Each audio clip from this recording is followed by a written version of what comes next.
તો એના પછી આવે છે આપણો સવાલ નંબર 15. તો સવાલ નંબર 15 કંઈક આવો આપેલો છે આપણને કે 5 ચોકટના પત્તા આપેલા છે આપણને. જે 5 પત્તા કયા છે? એક તો 10 આપેલો છે, ગુલાબનું પત્તું આપેલું છે, રાણીનું આપેલું છે, રાજાનું આપેલું છે અને એક્કાનું પત્તું આપેલું છે. કુલ આપણને કેટલા પત્તા આપેલા છે? 5 જ પત્તા આપેલા છે. તો અહીંયા કુલ પરિણામોની સંખ્યા કેટલી થઈ જશે આપણા માટે? 5. સવાલ ઉપર જઈએ. એ તમામના મુખ નીચે તરફ રાખીને સરખી રીતે ચીપેલા છે. પછી એક પત્તું યાદચ્છિક રીતે ખેંચવામાં આવે છે અને પહેલો સવાલ આપેલો છે કે પત્તું રાણીનું હશે તેની સંભાવના શોધો. એટલે પહેલો સવાલ સિમ્પલ છે કે રાણીનું પત્તું હોય 5 માંથી 1, તો એની સંભાવના શું થશે? બીજો સવાલ આપેલો છે કે જો રાણીને કાઢીને એક બાજુ મૂકવામાં આવે, એટલે કે પહેલું જે આપણે પત્તું પસંદ કર્યું અને પાછું મૂકવાનું નથી.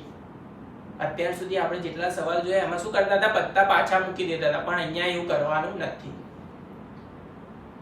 પત્તું કાઢીને બાજુમાં મૂકવામાં આવે અને બીજું પત્તું ખેંચવામાં આવે અને એની અંદર પાછા બે સવાલ આપેલા A અને B કરીને કે એકો હોય અને રાણીનું હોય તેની સંભાવના કેટલી. તો જોઈએ. સૌથી પહેલા જે રીતે આપણે સોલ્વ કરતા હોઈએ એ જ રીતે સૌથી પહેલા તો ઉકેલ સંભાવનાનું સૂત્ર લખી નાખીએ. સંભાવના E બરાબર ઘટનાના પરિણામોની સંખ્યા ભાગ્યા કુલ પરિણામોની સંખ્યા. આ સંભાવનાનું સૂત્ર. કુલ પરિણામોની સંખ્યા અહીંયા કેટલી થઈ જાય? તો કુલ કેટલા પત્તા આપેલા છે? 5. તો કુલ પરિણામોની સંખ્યા અહીંયા કેટલી થઈ જશે આપણા માટે? 5. કુલ પરિણામોની સંખ્યા કેટલી થઈ જશે? 5. પહેલા સવાલ ઉપર જતા રહીએ આપણે, જેને લઈ લઈએ ઘટના E. કે આપણે જે 5 પત્તામાંથી એક પત્તું પસંદ કરીએ તે પત્તું કયું હોય? રાણીનું હોય. રાણીનું ખાલી એક જ પત્તું આપેલું છે. તો ઘટનાના પરિણામોની સંખ્યા કેટલી થઈ જશે અહીંયા? 1.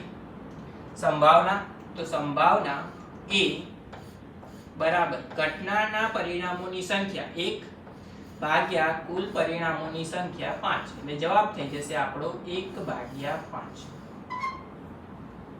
સમજી? સિમ્પલ સવાલ. આ સવાલ એ પરીક્ષા માટે IMP છે, કારણ કે અહીંયા પત્તું પાછું મૂકવામાં આવતું નથી એટલા માટે. એના પછી જઈએ આપણે બીજા સવાલ ઉપર. તો બીજો સવાલ આપેલો છે આપણને કે જો રાણીને કાઢીને એક બાજુ મૂકવામાં આવે, એટલે કે પહેલું પત્તું જે આપણે પસંદ કર્યું એને આપણે સાઈડમાં મૂકી દીધું અને પછી બીજું પત્તું ખેંચવામાં આવે, તો અહીંયા શું થાય? અહીંયા કુલ પરિણામોની સંખ્યા બદલાઈ જાય. કુલ આપણી પાસે 5 પત્તા હતા, એમાંથી એક પત્તું આપણે રાણીનું કાઢ્યું અને પણ એને શું કર્યું? સાઈડમાં મૂકી દીધું. એટલે હવે કેટલા રહ્યા પત્તા? 4 જ પત્તા આપણી પાસે રહ્યા. એટલે કે કુલ પરિણામોની સંખ્યા હવેના સવાલ માટે કેટલી થઈ જશે? 4. કારણ કે રાણીનું પત્તું શું થઈ જશે? 5 માંથી 1 માઈનસ થઈ જશે એટલા માટે. એના પછી સવાલ જોઈએ. પહેલો સવાલ આપેલો છે એમાં A, જેને લઈ લઈએ આપણે ઘટના B. શું કીધેલું છે ઘટના B માં? કે એકો હોય તેની સંભાવના કેટલી થાય? હવે 5 પત્તામાંથી એકાનું એક જ પત્તું હતું, તો ઘટનાના પરિણામોની સંખ્યા કેટલી થઈ જાય? 1. સંભાવના B આપણે લખી શકીએ ઘટનાના પરિણામોની સંખ્યા એટલે કે 1 ભાગ્યા, હવે એક પત્તું સાઈડમાં મૂકી દીધું હતું એટલે 5 માંથી 1 માઈનસ થઈ જાય, તો વધ્યા કેટલા? 4 પત્તામાંથી એક પત્તું પસંદ કરવાનું. તો અહીંયા એકો નીકળે તેની સંભાવના કેટલી થઈ જાય? 1/4. સમજી ગયા? એના પછી એમાં જ બીજો સવાલ આપેલો છે B, જે શું આપેલું છે કે